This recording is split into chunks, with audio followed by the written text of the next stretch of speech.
All right, so what factors would shift the Keynesian graph? Okay, any change to your autonomous variables would shift your Keynesian graph or your aggregate demand curve. Okay, your autonomous variables include the following. You have autonomous consumption. Okay, remember, total consumption was made up of autonomous consumption and induced consumption.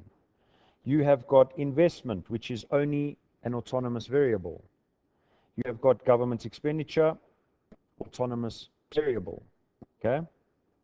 You have got exports, autonomous, and you have got autonomous imports. Now, imports can be both induced and autonomous.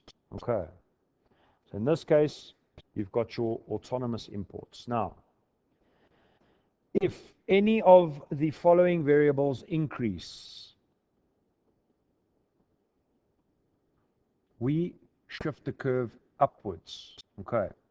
Any of those changes, we shift the curve upwards by that change. All right. And look what happens to our aggregate output and income. We increase it.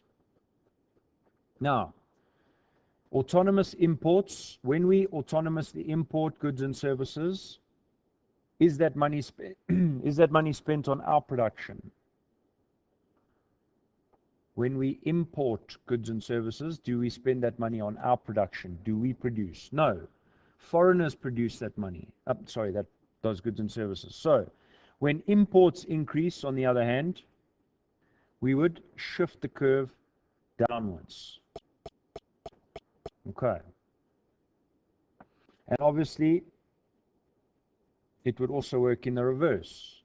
So if autonomous consumption, investment, government expenditure, or exports decreased, we would pivot the curve, we would shift the curve downwards.